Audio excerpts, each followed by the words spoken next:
बिस्मिल्लाहिर्रहमानिर्रहीम।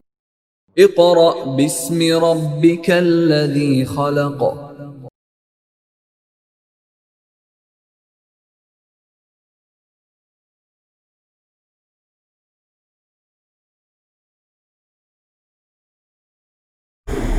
Dear students, आज हम अपना नेक्स्ट टॉपिक स्टार्ट करने लगे हैं वर्क फॉर डे 8 से। तो स्टूडेंट्स, आपको याद होगा कि हमने अपने प्रीवियस लेक्चर में पीरियड्स एंड ग्रुप का टॉपिक कंप्लीट किया था और उसमें हमने प्रॉपरली जो है वो एक्सप्लेनेशन की थी एलिमेंट्स की। और उस एक्सप्लेनेशन में जब हमने एलिमेंट्स की बात पीरियड में भी की थी तो हमने ये कहा था कि एटॉमिक नंबर कॉन्टीन्यूसली इंक्रीज़ होगा। और जब हमने ग्रुप में एलिमेंट्स की बात की थी तो हमने कहा था कि एटॉमिक नंबर में इर्रेगुलर गैप मौजूद होगा। अब इसी हवाले से हम अपनी नेक्स्ट हेडिंग की तरफ मूव करते हैं, जो कि आज का हमारा टॉपिक है। इसके लिए आपको अपनी बुक के पेज नंबर 51 पर आना पड़ेगा, जिस पे आपको अपनी मेजर हेडिंग जो है वो टॉपिक की नज़र आएगी, which is the periodicity of properties.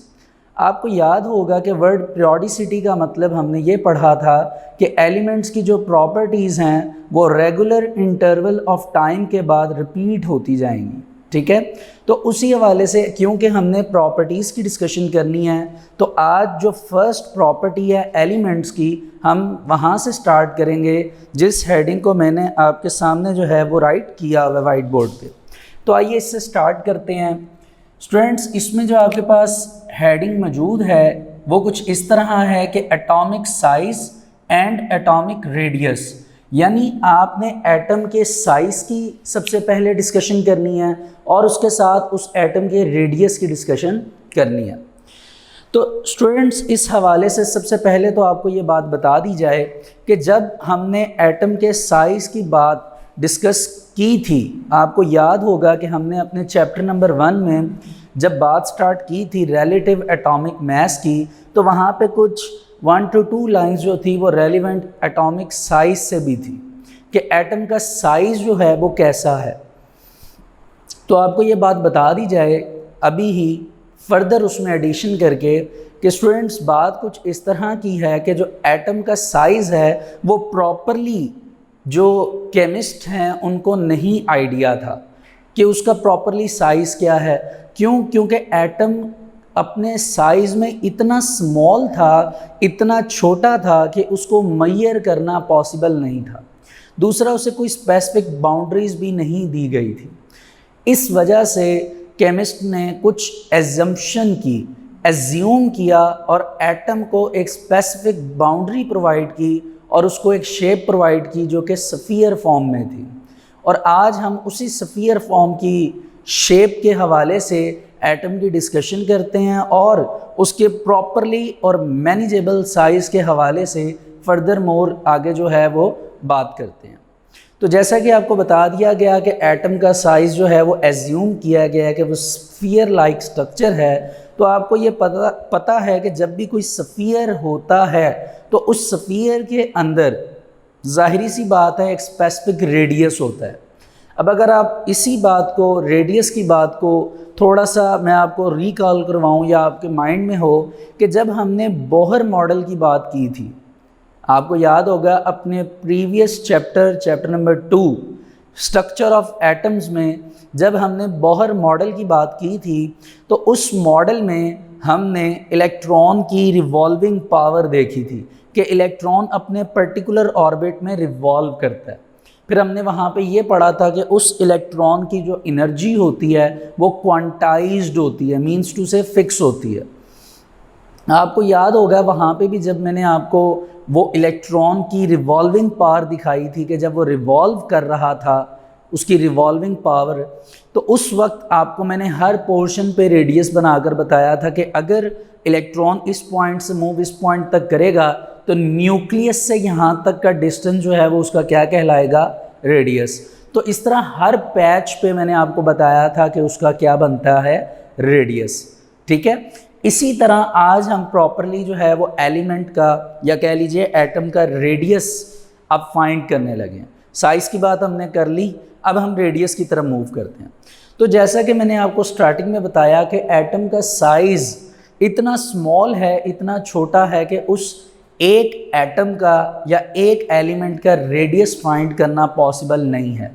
तो इस वजह से केमिस्ट ने क्या किया कि उन्होंने दो एटम ले लिए एक ही एलिमेंट के, और दोनों एटम का जो स्ट्रक्चर था स्फीयर लाइक स्ट्रक्चर, उसको एक दूसरे के क्लोज कर दिया। तो स्टूडेंट्स वो इतना क्लोज कर दिया कि उनके जो स्फीयर्स की बाउंड्रीज थी वो एक दूसरे के साथ अटैच हो गई। जिस तरह के अब आप वाइट बोर्ड पे देखिए, तो मैंने आपके सामने एक ऑर्बिट कह लीजिए ये बनाया है, इसको आप ऑर्बिट कह लीजिए, इसको आप शेल कह लीजिए, या बेहतर है फिल वक्त आप इसको स्फीयर कह लीजिए। तो आपको एक स्फीयर ये नज़र आ रहा होगा, एक स्फीयर ये नज़र आ रहा होगा, और इन दोनों स्फीयर की जो बाउंड्रीज़ हैं वो आपको अटैच होती हुई नज़र आ रही होंगी। एक तो ये बात हो गई। दूसरी ये बात है कि क्वेश्चन यहाँ पे ये अराइज होता है, सवाल यहाँ पे ये पैदा होता है कि हमारे पास सामने जो दो स्फीयर अवेलेबल हैं वो किस एलिमेंट के। तो आपकी बुक की एग्ज़ाम्पल के तौर पर जो एग्ज़ाम्पल बुक में मेंशन की गई है उसी हवाले से अगर मैं बात करूं तो ये दोनों जो आपके सामने स्फीयर अवेलेबल हैं ये असल में 2 कार्बन एटम्स हैं। ये 2 कार्बन के एटम्स हैं जिनकी बाउंड्रीज जो हैं वो आपस में अटैच है। अब होगा ये कि हमने इनका रेडियस निकालना है। सिंगल एटम का तो रेडियस हमने इसलिए नहीं निकाला क्योंकि उसका साइज़ बहुत छोटा था। अब हम दोनों कार्बन एटम्स को ज्वाइंट करेंगे जैसा कि हमने किया है कि उनकी बाउंड्रीज अटैच हैं, और दोनों का एक साथ रेडियस निकालेंगे कंबाइन फॉर्म में, जिस वजह से अब हम इसको यूं कह सकते हैं कि आप इसको एटॉमिक रेडियस सिंगुलर कहेंगे, वगरना आप इसको एटॉमिक रेडाई कहेंगे। ठीक है, रेडाई का मतलब कि ये प्लूरल है रेडियस का। तो अब ये होगा कि जब हम इसका एटॉमिक रेडियस निकालेंगे दोनों एलिमेंट्स का, तो अब हम करेंगे कि ये इसका सेंटर है जिसको आप न्यूक्लियस कंसीडर कर सकते हैं, और ये इसका न्यूक्लियस है इस कार्बन एटम का। दोनों का हाफ ले लेंगे, ये आपको नज़र आ रहा है कि ये हाफ ऊपर लाइन जा रही है, तो एक रेडियस इस स्फीयर का है, एक रेडियस इस स्फीयर का है। जब दोनों का रेडियस लेंगे तो ये जाहिरी सी बात है ये 2r कंसीडर होगा। 2r का मतलब कि हाफ रेडियस 1 इसका है और 1 इसका है। तो जब हमने मेजर किया तो इसका आंसर बना 154 पिकोमीटर। अब आपको ये पता है कि इसमें मीटर जो है वो SI यूनिट है, और पीको जो है ये वो वैल्यू है जो फिज़िक्स की बुक में आप इजीली मेजर कर सकते हैं। ठीक है, आपने वैल्यूज़ याद की होंगी, आटो, फेमटो, पीको। ठीक है, तो ये उस हवाले से वैल्यू आपके पास आ जाएगी। तो अब आपने देखा कि दो स्फीयर्स का जो रेडियस है वो 154 है। अब अगर आपने एक का निकालना है तो आप इस 154 को 2 पे डिवाइड कर देंगे, जिससे आपका एक का रेडियस आ जाएगा। तो आप ये देखिए, जब 2 का रेडियस हमने फाइंड किया तो हमने इधर से ये हाफ रेडियस निकाल लिया। अब आप देख सकते हैं कि इधर सिंगल r लिखा हुआ है, इट मीन्स दैट कि एक एटम का रेडियस हम निकालने लगे हैं, और इसका रेडियस जो हमारे पास आया वो 77 पिकोमीटर था। यानी एक कार्बन एटम का जो रेडियस था या रेडियस है वो कितना होता है, 77 पिकोमीटर। लेकिन ये हमने निकाला कैसे? ये हमने ऐसे निकाला कि हमने 2 कार्बन एटम्स को ज्वाइन किया, ज्वाइन करने के बाद हमने उनका डिस्टेंस निकाला। तो स्टूडेंट्स इस हवाले से जो आपकी डेफिनेशन बनेगी वो ये होगी कि हाफ ऑफ द डिस्टेंस, जो आधा डिस्टेंस होगा between the nuclei, nuclei is the plural of nucleus, क्योंकि यहाँ पर एक न्यूक्लियस है, यहाँ पर दूसरा न्यूक्लियस है। जैसे हमने रेडियस का प्लूरल पढ़ा उसी तरह न्यूक्लियस का भी प्लूरल होगा, और वो प्लूरल क्या है? न्यूक्लियाई। तो कहते हैं कि half of the distance between the nuclei of the 2 bonded atoms. 2 bonded का मतलब कि उनके दरमियान कुछ ना कुछ बॉन्ड होगा, उसको क्या रेफर किया जाता है? Atomic radius. ठीक है, हाफ ऑफ द डिस्टेंस। तो ये आपके पास असल में एटॉमिक रेडियस जो है ये उन्होंने प्रॉपरली बताने की कोशिश की है कि एटॉमिक रेडियस क्या है, और उससे पहले ये बताया गया है कि एटॉमिक साइज़ क्या है। तो आइए पहले हम इसको यहाँ तक रीड कर लेते हैं। जैसा कि आपको बताया गया था, आप पेज नंबर 51 पे आ जाइए। Atomic size and atomic radius. As we know that atoms are very small, जैसा कि हम जानते हैं कि एटम्स का साइज़ बहुत स्मॉल है, and don't have defined boundaries that fix there size, और कोई स्पेसिफिक बाउंड्रीज नहीं हैं जिस पर हम ये कह सकें कि उनका साइज़ फिक्स है। So it is difficult to measure the size of an atom. तो जैसा कि आपको बताया गया कि एटम का साइज़ मेजर करना बहुत ज़्यादा डिफ़िकल्ट है, डिफ़िकल्ट मीन्स मुश्किल है। Therefore the common method to determine the size of an atom, तो एक ही कॉमन मेथड जो हम यहाँ पे यूज़ करेंगे साइज़ को मेजर करने के लिए, is to the assume, assume भी पढ़ा जाता है, एस्यूम भी इसे पढ़ा जाता है, आप दोनों वर्ड यूज़ कर सकते हैं। By the way, is to assume that atoms are spheres. तो क्या चीज़ कंसीडर की गई कि जितने भी एटम्स हैं एलिमेंट्स के, वो तमाम के तमाम स्ट्रक्चर वाइज क्या हैं, स्फीयर हैं। When they lie close to each other, जब वो एक दूसरे के करीब आते हैं, they touch to each other, तो एक दूसरे के साथ टच करते हैं, उनकी बाउंड्रीज टच करती हैं, जैसा कि आपको यहाँ पे नज़र आ रहा है। तो यहाँ तक तो ये समझिए कि फर्स्ट पैराग्राफ जो था वो एटॉमिक साइज से रेलिवेंट था। अब हम मूव करते हैं एटॉमिक रेडियस पर। तो आ जाइए नेक्स्ट पैराग्राफ में कि half of the distance between the nuclei between the nuclei of the two bonded atom is referred as the atomic radius of the atom। जैसा कि आपको मैंने सामने वाइट बोर्ड पे यही डेफिनेशन मेंशन की और बताया कि जो आधा डिस्टेंस होगा, half of the distance between the nuclei, दोनों न्यूक्लियस का, उसको क्या रेफर्ड किया जाएगा, एटॉमिक रेडियस। अब आइए एग्जाम्पल देखते हैं जो कि इम्पॉर्टेंट चीज़ है, जो इस चीज़ को एक्सप्लेन करेगी कि what is atomic radius. For example, the distance between the nuclei of two carbon atom, यानी दो कार्बन एटम्स जो हैं उनके जो न्यूक्लियाई हैं इन इट्स एलिमेंटल फॉर्म, वो उनकी वैल्यू कितनी एलिमेंटल फॉर्म में, 154 picometer. It means that its half is 77 picometer is the radius of a carbon atom. यानी अगर 154 पिकोमीटर दोनों कार्बन के रेडियस हैं, तो अल्टीमेटली सी बात है कि इसका जो हाफ 154 का हाफ होगा वो क्या है, 77, वो अब एक एटम का रेडियस है।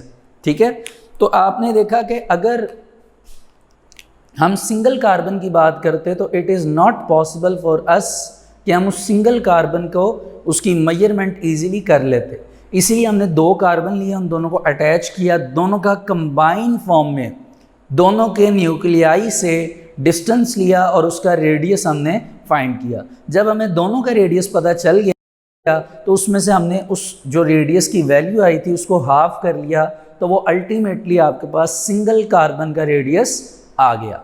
तो इस तरह स्टूडेंट्स हमने देखा कि एटॉमिक रेडियस जो है वो कितना ज़्यादा इम्पॉर्टेंस रखता है एटम्स के स्ट्रक्चर में, और उसको हमने अभी फाइंड भी किया। अब जैसा कि आपको बताया गया था कि इस चैप्टर में बहुत से टॉपिक्स हैं जो कि आगे इंटरलिंक हैं, उनकी चेन्स हैं। तो अब हम क्या करेंगे कि जैसा कि अब हमने एटॉमिक रेडियस के बारे में पढ़ लिया है, अब इसी एटॉमिक रेडियस के ट्रेंड की डिस्कशन की जाएगी। तो स्टूडेंट्स यहाँ पे वर्ड ट्रेंड का मतलब क्या है, ये वर्ड आपने अपनी रूटीन लाइफ में भी सुना होगा और आपको यकीनन ये पता भी होगा कि ट्रेंड मींस, जिस तरह के आप इसी से रेलिवेंट एक वर्ड सुनते हैं ट्रेंडिंग, ट्रेंडिंग या ट्रेंड मींस रुझान, फैशन। ठीक है, जैसा ट्रेंड होता है वैसे ही आजकल जो है आपको पता है दुनिया जो है उसके पीछे चलना स्टार्ट कर देती है। बहरहाल हमारा टॉपिक वो नहीं है, फिल वक्त हमारा टॉपिक ये है कि यहाँ पर हम एटॉमिक रेडियस की बात या कह लीजिए कि एटॉमिक साइज़ का ट्रेंड डिस्कस करेंगे। और ट्रेंड की डिस्कशन के लिए हम दो जगह उसका ट्रेंड डिस्कस करेंगे। First is the period, second is the group. तो पीरियड और ग्रुप में हम एटॉमिक रेडियस या कह लीजिए एटॉमिक रेडियस से बेहतर ये है कि हम एटॉमिक साइज़ कहें, हम एटॉमिक साइज़ का ट्रेंड डिस्कस करेंगे। तो इसी हवाले से कुछ मैंने पहले ही यहाँ पे चीज़ें मेंशन की हुई हैं कि अगर मैं आपको बताऊँ ट्रेंड इन पीरियड, तो उस हवाले से मैंने एलिमेंट्स को लिखा हुआ है और उनकी डायग्राम बनाने की कोशिश की है। तो देखिए ये आपको लिथियम से स्टार्ट होता हुआ नज़र आ रहा है। इट मीन्स दैट ये आपके पास पीरियड नंबर 2 है जो लिथियम से स्टार्ट होता है। तो स्टूडेंट्स यहाँ पर आपने बड़े ही गौर से इनको सुनना है, क्योंकि ये टॉपिक आपने पहले नहीं पढ़ा हुआ। ठीक है जी, तो जो चीज़ें मैं लिखूँगा इनको आपने बड़े ही गौर से कॉपी भी करना है और इन चीज़ों को साथ साथ आपने गौर से सुनना भी है। आइए इसे स्टार्ट करते हैं। First of all the important thing is that कि एटॉमिक नंबर जो है वो कॉन्टीन्यूसली इंक्रीज़ हो रहा है। जैसा कि हमने पहले भी ये बात डिस्कस की हुई है कि पीरियड के अंदर हमारे पास एटॉमिक नंबर कॉन्टीन्यूसली इंक्रीज़ होता है। तो हम साथ साथ इन चीज़ों को मेंशन कर लेते हैं। पहले नंबर पे हमने ये बात की कि एटॉमिक नंबर जो है वो इंक्रीज़ हो रहा है। एटॉमिक नंबर क्या हो रहा है? इंक्रीज़। लेकिन कैसे इंक्रीज़ हो रहा है?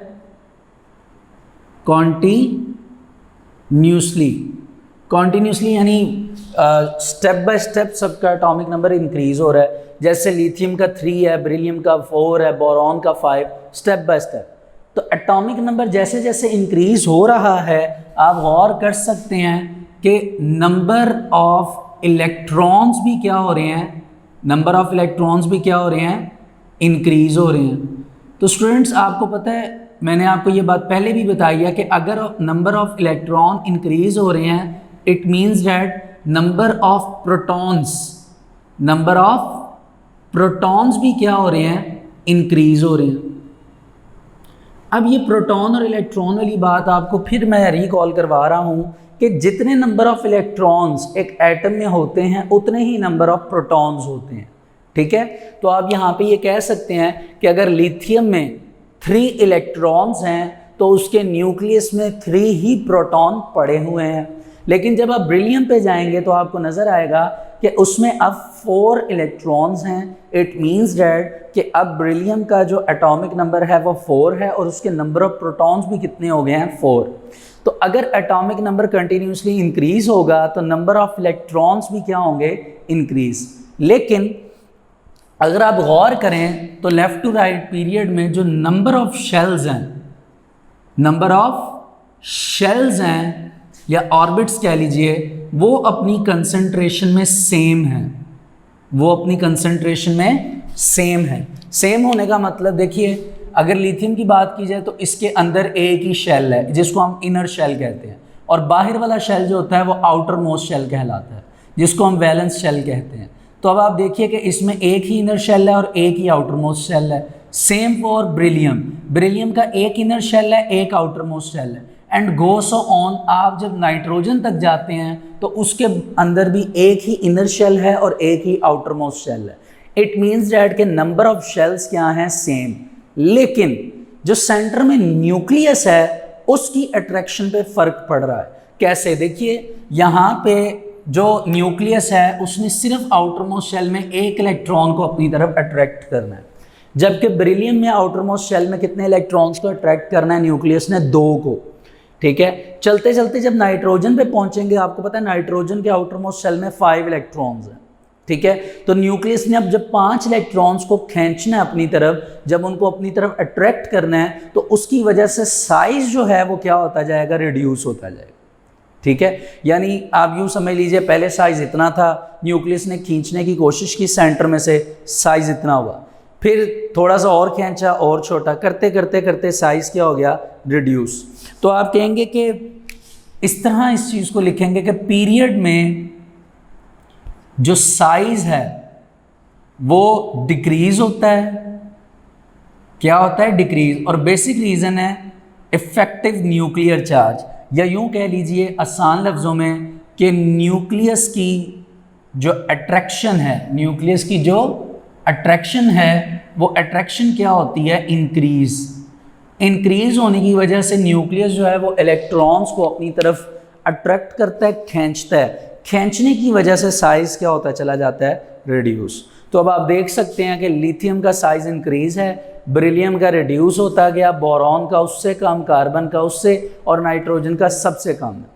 ठीक है, तो इसमें सबसे पहली बात आपने समझी कि एटॉमिक नंबर कंटिन्यूसली इंक्रीज़ हो रहा है, जिसके साथ साथ number of electrons and number of protons increase हो रहे हैं, लेकिन नंबर ऑफ शेल्स सेम है, जिस वजह से साइज़ डिक्रीज़ हो रहा है, और न्यूक्लियस भी उसकी एक बेसिक रीज़न है जो उसको अट्रैक्ट करके उसके साइज़ को क्या कर रहा है? रिड्यूस।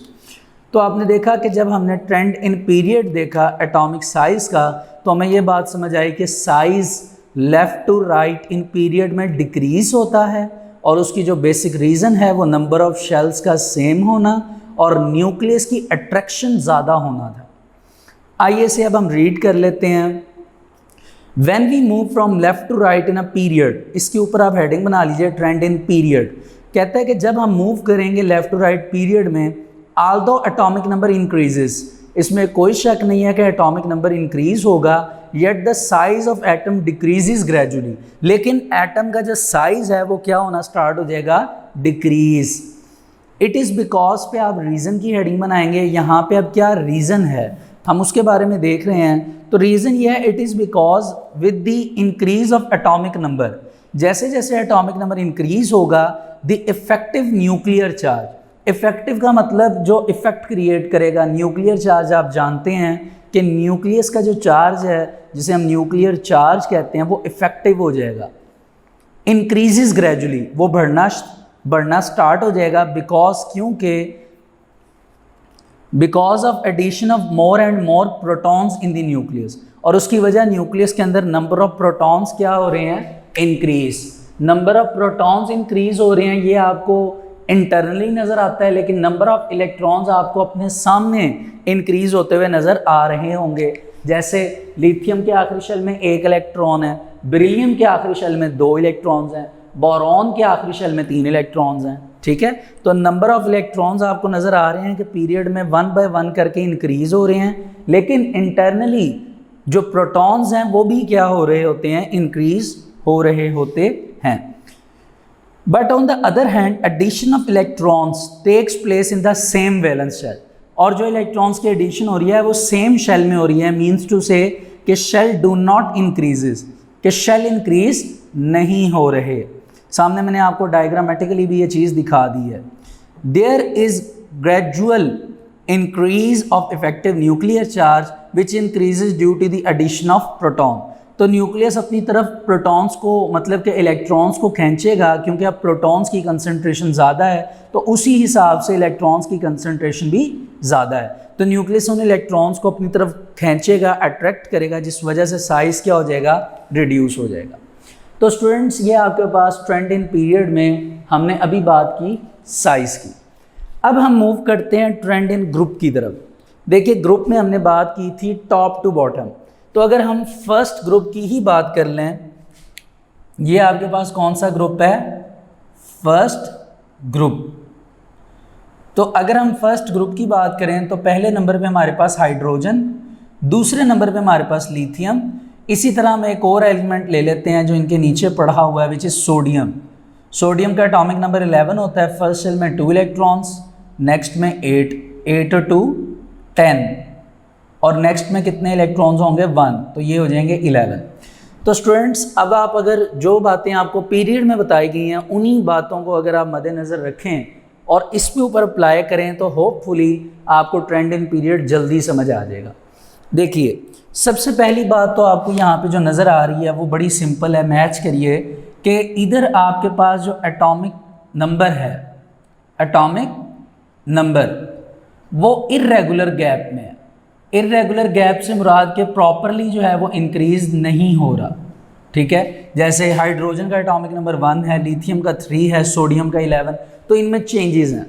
दूसरी बात यह है कि आप देखिए कि नंबर ऑफ इलेक्ट्रॉन्स इसमें भी इंक्रीज हो रहे हैं, जिस वजह से इसमें नंबर ऑफ प्रोटॉन्स वो भी क्या हो रहे हैं, इंक्रीज हो रहे हैं, बढ़ रहे हैं। लेकिन इनके नंबर ऑफ इलेक्ट्रॉन्स की कंसंट्रेशन बढ़ने की और नंबर ऑफ प्रोटॉन्स की कंसंट्रेशन पीरियड के हवाले से बहुत ज़्यादा है। जैसे हाइड्रोजन में अभी 1 प्रोटॉन 1 इलेक्ट्रॉन है, अब लिथियम में 3 इलेक्ट्रॉन 3 प्रोटॉन्स हैं, और सोडियम पे डायरेक्ट 11 प्रोटॉन्स और 11 इलेक्ट्रॉन्स हैं।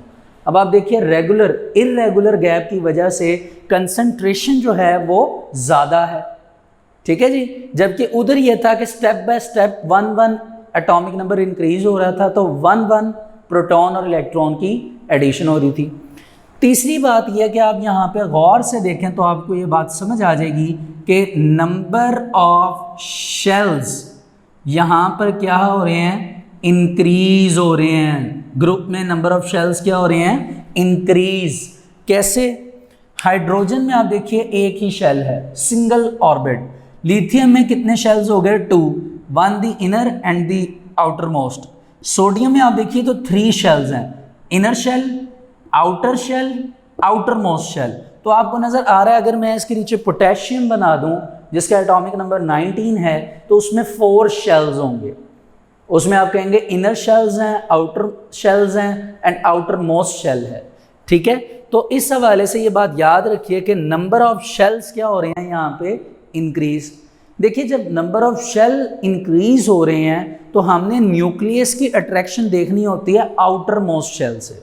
कौन से शेल से, आउटर मोस्ट शेल। तो आप देखिए कि यहाँ पे सोडियम के बहुत क्लोज है न्यूक्लियस, सॉरी हाइड्रोजन जो है उसका इलेक्ट्रॉन जो है वो न्यूक्लियस के सो क्लोज, बहुत करीब है। लेकिन लिथियम में देखिए इसका डिस्टेंस इंक्रीज हो गया है, और सोडियम में तो डिस्टेंस बहुत ज़्यादा इंक्रीज हो गया है कि न्यूक्लियस से इलेक्ट्रॉन जो आउटर मोस्ट शेल का है वो बहुत दूर जा चुका है।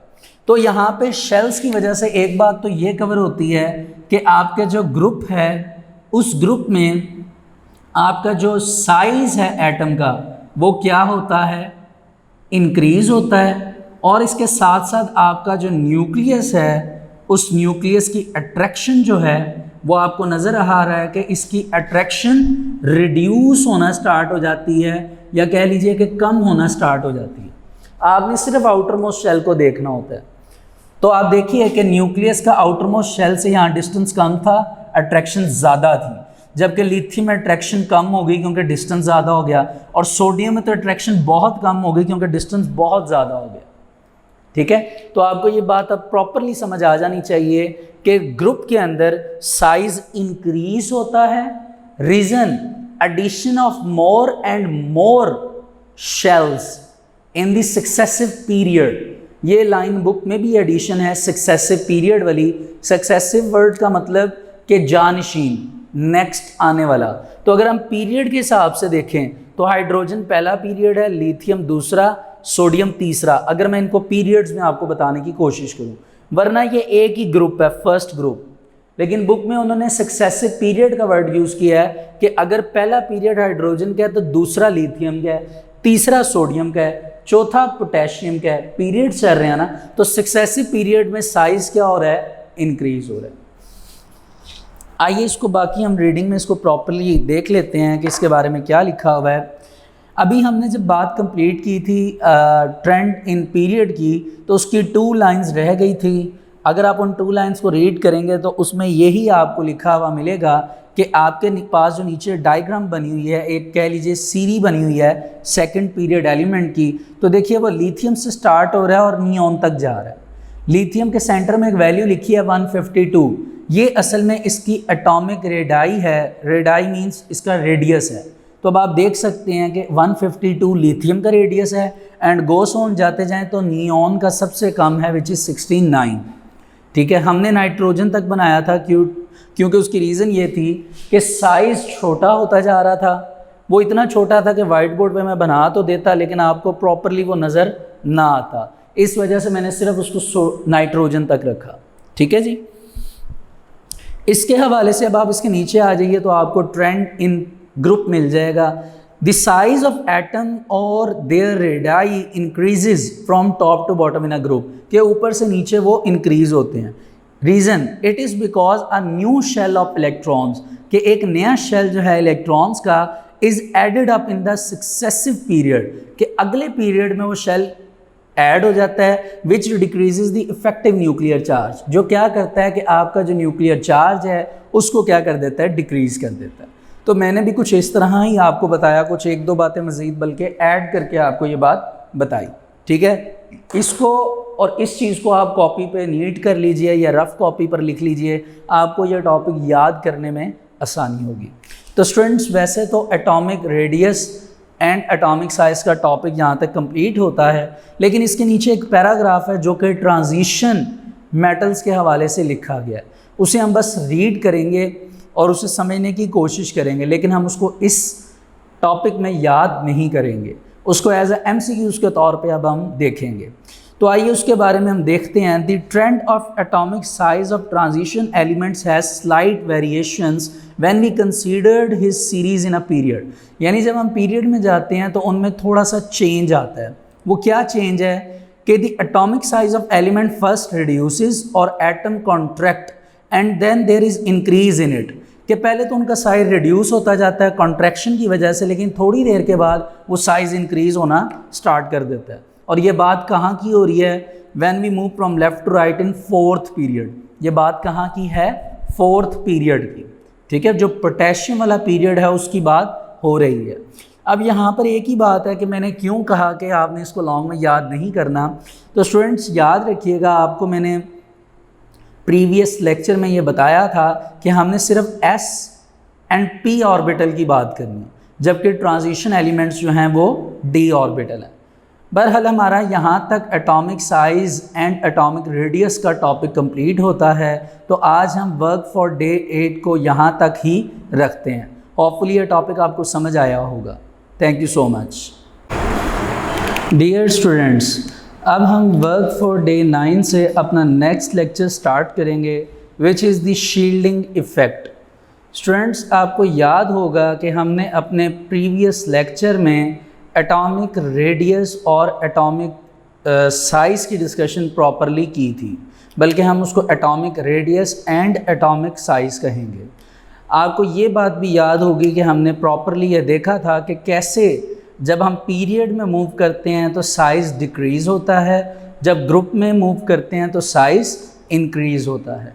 और प्रॉपरली हमने उसकी डिस्कशन भी की थी कि जो उसकी बेसिक रीज़न है वो नंबर ऑफ शेल्स थे, कि पीरियड में शेल्स सेम थे जबकि ग्रुप में शेल्स इंक्रीज़ हो रहे थे। तो अब हम मूव करते हैं, जैसा कि आपको बताया गया, अपने नेक्स्ट टॉपिक की तरफ, विच इज़ कॉल्ड शील्डिंग इफ़ेक्ट।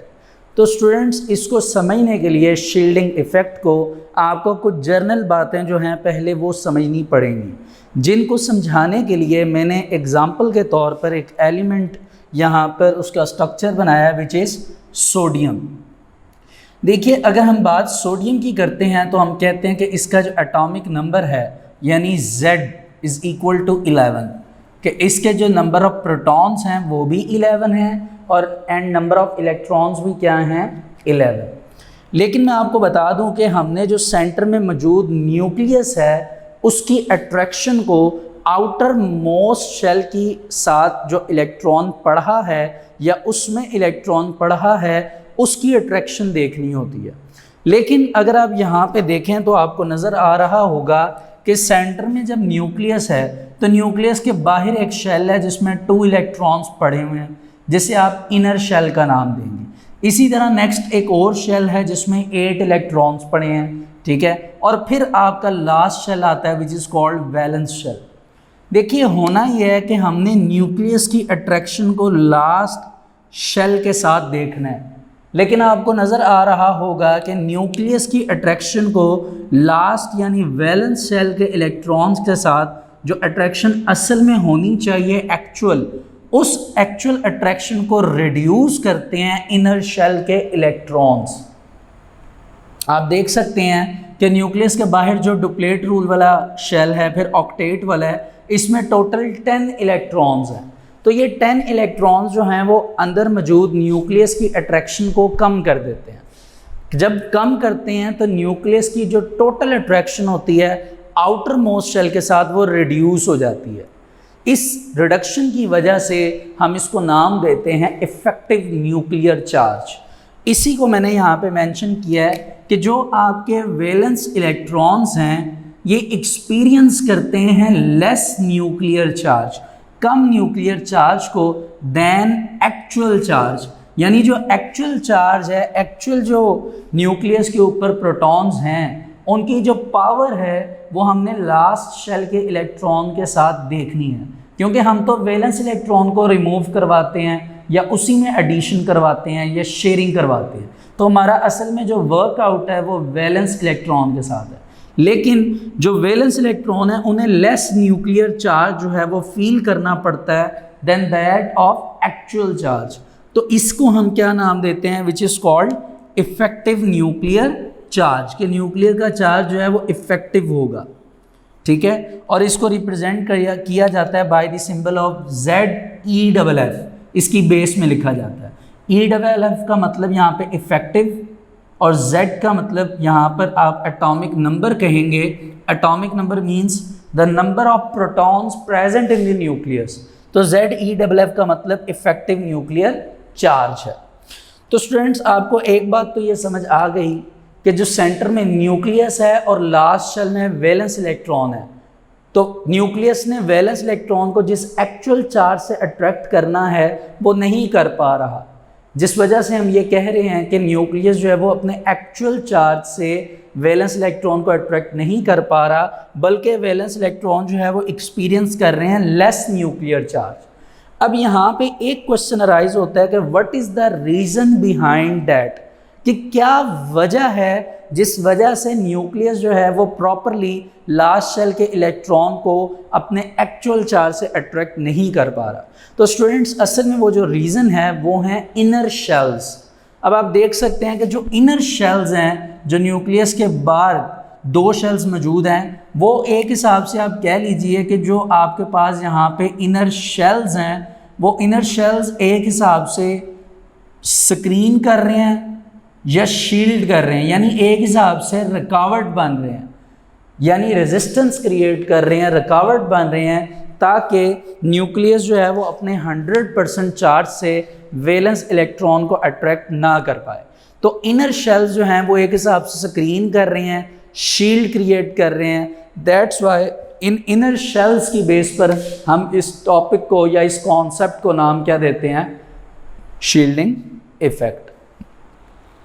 तो आइए पहले हम इसको इतना रीड कर लेते हैं शील्डिंग इफेक्ट के टॉपिक को। तो स्टूडेंट्स मैं इसकी रीडिंग स्टार्ट कर रहा हूँ, आप अपनी बुक के पेज नंबर 52 पर आ जाइए। The electrons present between the nucleus, जो न्यूक्लियस के दरमियान में पड़े हुए हैं, and the outermost shell, यानी आउटर मोस्ट शेल जिसको मैं नाम दे रहा हूँ वैलेंस शेल, और न्यूक्लियस जो सेंटर में है, इन दोनों के दरमियान में क्या चीज़ है असल में, inner shells of an atom क्या करते हैं, रिड्यूस द न्यूक्लियर चार्ज। ये उस न्यूक्लियर चार्ज को इनर शेल्स रिड्यूस कर देते हैं, कम कर देते हैं, felt by the electrons present in the outermost shell, उन इलेक्ट्रॉन्स के लिए जो कहाँ पर मौजूद हैं, आउटर मोस्ट शेल में। The attractions of the outer electrons toward nucleus is partially reduced. अब क्या होता है कि जो आखिरी शेल में इलेक्ट्रॉन है उसकी न्यूक्लियस के साथ अट्रैक्शन क्या हो जाती है, कम हो जाती है। क्यों? क्योंकि इसकी जो न्यूक्लियस की प्रॉपर अट्रैक्शन है उसको अट्रैक्ट करना शुरू कर देते हैं इनर शेल्स, तो वो भी न्यूक्लियस की अट्रैक्शन को यूज़ करते हैं। इस वजह से न्यूक्लियस जो है वो प्रॉपरली आउटर मोस्ट शेल के इलेक्ट्रॉन्स को, या कह लीजिए कि जो एक्चुअल चार्ज है न्यूक्लियस का पॉजिटिव, उससे लास्ट शेल के वैलेंस शेल के इलेक्ट्रॉन्स को अट्रैक्ट नहीं कर पाता। ठीक है जी। Because of presence of inner electrons, और उसकी बेसिक रीज़न क्या है, इनर इलेक्ट्रॉन्स, या कह लीजिए कि inner shells. As a result valence electron experience less nuclear charge than that the actual charge which is called effective nuclear charge. It is represented by the symbol of ZeEFF. जैसा कि आपको बताया कि valence electrons जो हैं उन्होंने असल में जो यहाँ पर एक्सपीरियंस करना है वो लेस न्यूक्लियर चार्ज करना है एक्चुअल जो है उस चार्ज से। न्यूक्लियस ने जिस पूरी अट्रैक्शन से जो आपका आउटर मोस्ट शेल के इलेक्ट्रॉन्स हैं उनको जिस अट्रैक्शन से खींचना है, न्यूक्लियस उन्हें अपनी तरफ खींच या अट्रैक्ट नहीं कर पा रहा। उसकी बेसिक रीज़न इनर शेल्स हैं, वो इनर शेल्स उसकी अट्रैक्शन को रिड्यूस कर रहे हैं। It means that the electron present in the inner shells, अब उन्हीं की बात की जा रही है कि जो इलेक्ट्रॉन्स इनर शेल्स में मौजूद हैं, स्क्रीन और shield the force of attraction, कि वो स्क्रीन क्रिएट कर रहे हैं या शील्ड यानी रुकावट बना रहे हैं किसके लिए, force of attraction of nucleus, nucleus के लिए, उसके अट्रैक्शन के लिए रुकावट बना रहे हैं जिसको फील किसने करना है असल में, वो आगे लिखा हुआ है, felt by the valence shell electrons, जिसको असल में आपके जो वैलेंस शेल के इलेक्ट्रॉन्स हैं उन्होंने क्या करना है, अट्रैक्ट करना है, and this is called shielding effect, और इसी को अब हम क्या नाम देते हैं, शील्डिंग इफेक्ट। ठीक है जी। आगे लिखा हुआ है, with increase of atomic number the number of electrons in an atom also increases that result in increasing of shielding effect. ये बात बड़ी सिंपल है कि देखिए, अगर एटॉमिक नंबर इंक्रीज होगा तो एटॉमिक नंबर की वजह से साइज भी इंक्रीज होगा, जितना साइज इंक्रीज होगा शील्डिंग इफेक्ट उतना ही ज़्यादा होगा।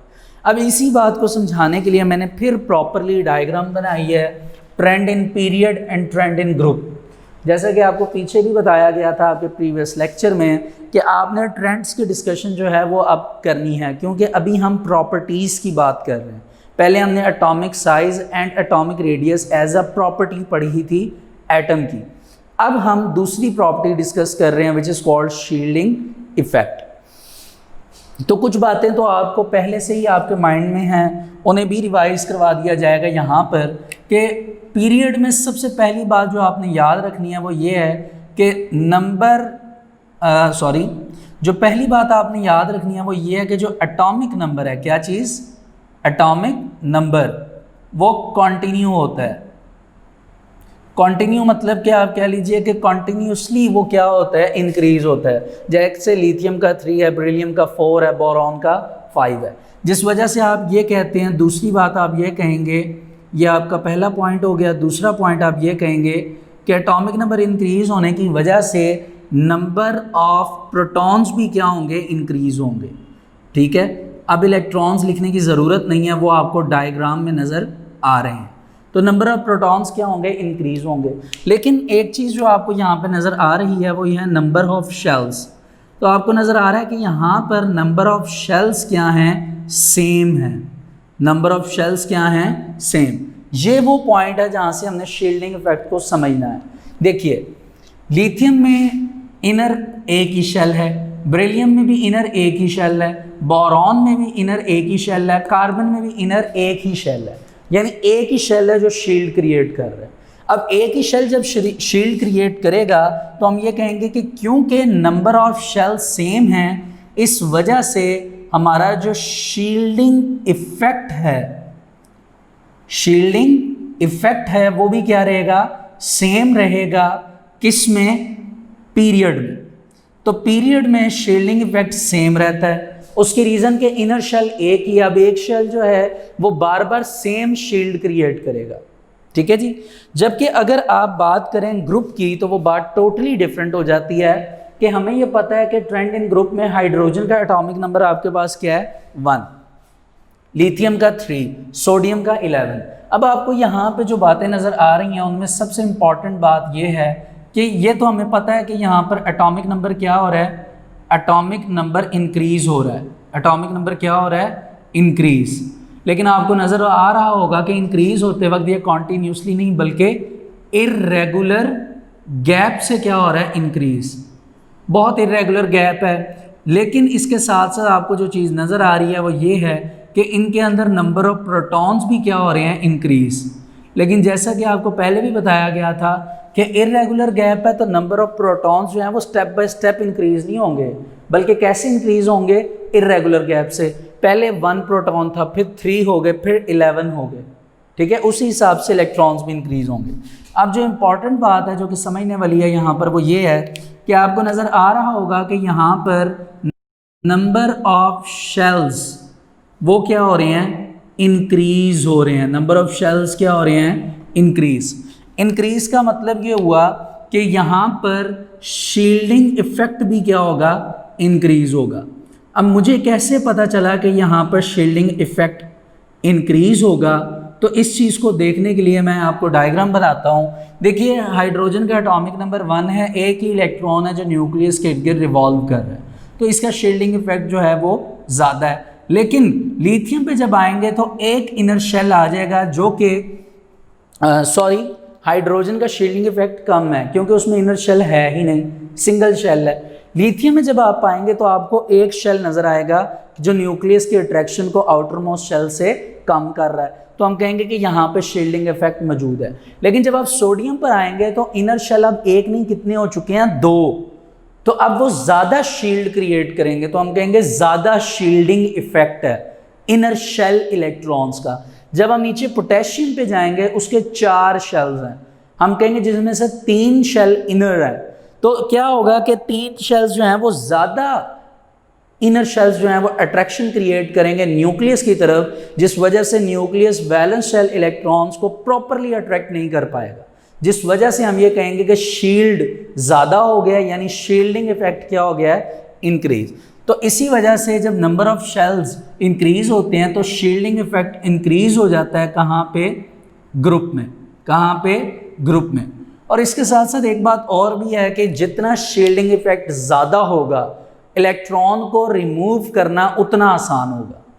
क्यों? उसकी क्या रीज़न है? उसकी रीज़न ये है कि देखिए हाइड्रोजन में न्यूक्लियस की अट्रैक्शन ज़्यादा है, वैलेंस इलेक्ट्रॉन, इसी को आप समझ लीजिए। लिथियम में न्यूक्लियस की आखिरी शेल के साथ आखिरी शेल के साथ जो अट्रैक्शन है, यानी वो अट्रैक्शन एक इलेक्ट्रॉन के साथ कम है वैलेंस इलेक्ट्रॉन के साथ। सोडियम में आप आएंगे तो न्यूक्लियस की आखिरी शेल के साथ अट्रैक्शन बहुत ही कम है। जब पोटेशियम में जाएंगे तो वो और ज़्यादा कम हो जाएगी। डिस्टेंस जितना ज़्यादा होता जाएगा न्यूक्लियस से वैलेंस शेल दूर होता जाएगा, उसकी अट्रैक्शन कम होती जाएगी, न्यूक्लियस की वो अट्रैक्शन नहीं रहेगी। तो आप देख सकते हैं अगर मैं इसके नीचे फॉर एग्जांपल पोटेशियम बना देता उसकी डायग्राम के हिसाब से, तो पोटेशियम में से इलेक्ट्रॉन निकालना आसान होगा कंपैरेटिवली टू सोडियम। सोडियम में से इलेक्ट्रॉन निकालना इजी होगा कंपैरेटिवली टू लिथियम, और इसी तरह लिथियम में से इलेक्ट्रॉन रिमूव करना इजी होगा कंपैरेटिवली टू हाइड्रोजन। क्यों? सबसे ज़्यादा शील्डिंग इफेक्ट पोटेशियम क्या है, उससे कम सोडियम, उससे कम लिथियम, उससे कम हाइड्रोजन। जितना शील्डिंग इफेक्ट ज़्यादा होगा उतना ही न्यूक्लियर चार्ज कम होगा। अब पोटेशियम का शील्डिंग इफेक्ट सबसे ज़्यादा है, लेकिन वैलेंस शेल के साथ उसकी जो अट्रैक्शन है वो क्या होगी, कम होगी। इसी तरह सोडियम के साथ अगर आप देखें तो सोडियम के वैलेंस शेल में आपको इलेक्ट्रॉन तो एक ही नज़र आ रहा है, लेकिन उसकी अट्रैक्शन जो है वो ज़्यादा होगी कंपैरेटिवली टू पोटेशियम। ठीक है जी, तो आइए हम शील्डिंग इफेक्ट के जो फर्स्ट पैराग्राफ की सेकंड लास्ट लाइन अब हमने पढ़ी थी रफली, उसको अब हम रीडिंग के साथ प्रॉपरली पढ़ते हैं। With the increase of atomic number, जैसे जैसे एटॉमिक नंबर इंक्रीज होगा the number of electrons in an atom also increases, तो नंबर ऑफ इलेक्ट्रॉन्स भी इंक्रीज होंगे एंड नंबर ऑफ प्रोटॉन्स भी। जितने इलेक्ट्रॉन और प्रोटॉन इंक्रीज होंगे शेल भी उस हिसाब से इंक्रीज होंगे। That results in increases of shielding effect. अब नीचे वाला पैराग्राफ जो है वो ट्रेंडिंग है, ट्रेंड में आ जाता है। The shielding effect increases down the group in the periodic table, कि पीरियोडिक टेबल में ग्रुप में अगर आप मूव करते हैं तो शील्डिंग इफेक्ट इंक्रीज होता है। आगे रीजन भी लिखी है, because of this it is easy to take away electron from potassium than from sodium atoms, कि पोटेशियम में से इलेक्ट्रॉन निकालना आसान है कंपैरेटिवली टू सोडियम। उन्होंने प्रॉपरली जो है वो शील्डिंग इफेक्ट का जो कॉन्सेप्ट है उस हवाले से तो अभी फिल वक्त उन्होंने ट्रेंड नहीं लिखा, लेकिन उन्होंने बेसिक रीज़न बता दिए कि सोडियम में से इलेक्ट्रॉन निकालना मुश्किल है कंपैरेटिवली टू पोटेशियम। यूँ कह लीजिए या यूँ कह लीजिए कि पोटेशियम में से इलेक्ट्रॉन रिमूव करना ईजी है कंपैरेटिवली टू सोडियम। ठीक है जी। इसी तरह अब अगर मूव करें आगे, the shielding effect remain the same in period if we move from left to right. जब हम पीरियड में मूव करते हैं तो नंबर ऑफ शेल सेम है, इस वजह से शील्डिंग इफेक्ट भी क्या रहता है, सेम। तो स्टूडेंट्स जैसा कि आपने देखा कि अगर आप थोड़ा सा इस चीज़ को रिलेट करें आपके प्रीवियस टॉपिक के साथ, तो उसका ट्रेंड और इसका ट्रेंड कुछ हद तक मैच करता है कि दोनों ग्रुप में इंक्रीज़ होते हैं, जबकि पीरियड में साइज़ डिक्रीज़ होता है। शील्डिंग इफेक्ट क्या रहता है, सेम रहता है, लेकिन इनका ग्रुप सेम ही कंसीडर होता है कि ग्रुप साइज़ ग्रुप में भी इंक्रीज़ होता है और उसके अंदर शील्डिंग इफेक्ट भी क्या होता है, इंक्रीज़ होता है। तो स्टूडेंट्स मेरी आपसे रिक्वेस्ट है कि ये जो 2 टॉपिक थे हमने जो 2 लेक्चर्स में कंप्लीट किए हैं, work for day 8 and work for day 9, इनको आप बड़े ही इत्मीनान के साथ जो कॉन्सेप्ट्स आपको बताए गए हैं इनको मद्देनज़र रखें। कोशिश करें कि डायग्रामेटिकली स्ट्रक्चर आपके माइंड में प्रॉपरली ख़ुद बनना स्टार्ट हो जाए, जो भी बातें मैंने आपके साथ की हैं।